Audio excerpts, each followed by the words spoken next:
Hey there, it's Frank from F3 Cycling and Mike taking the video, and today we're going to show you how to install a form mount. So first thing you want to do is decide whether you want to go in the upper or lower position, and once that's decided on, then you take that set of bolts out.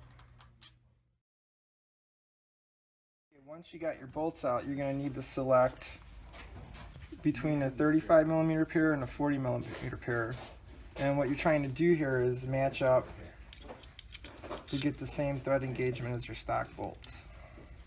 So the easiest way is to just insert the bolt and spacer and then lay your factory bolt up next to it. And right here you can see that the 40mm is a bit too long, so we'll try the 35mm.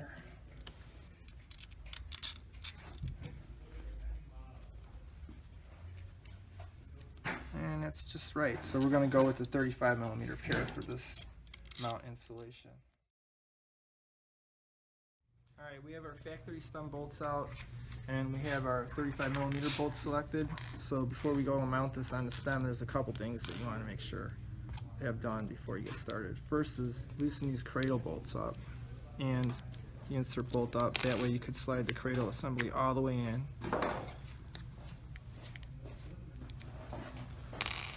Second is to make sure that you don't have a GoPro cradle installed, because if you do, it could interfere with the wrench, depending on how the width of your stem bolts are.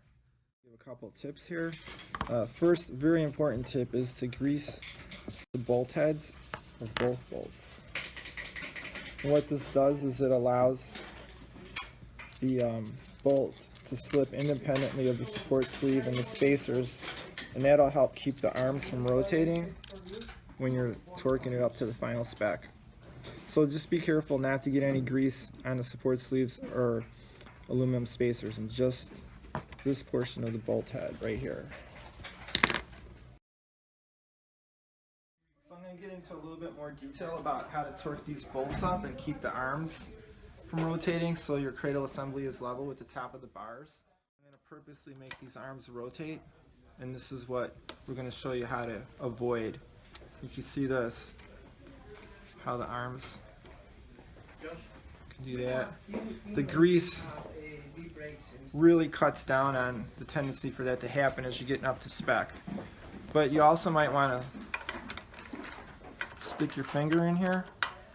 You also use the tire lever, and that'll oppose the rotation if it comes down to that. Swap back on our grease bolts. You can see the grease here, and we're going to go ahead with the standard procedure of getting the cradle assembly level with the bars, and then use an alternating technique, right to left.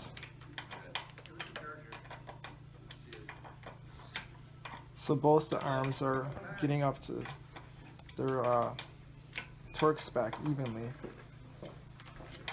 And you can see that the arms aren't rotating. I still have my finger in between just in case. Almost there.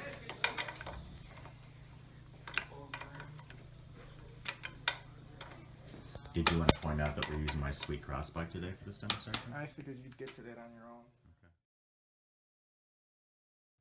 Okay. All three of our cradle assembly bolts are loose right now. What I'm going to do is find the correct fore and aft position depending on your computer. On this computer we want to leave a little bit of space so we can access those buttons. So that's about right for there.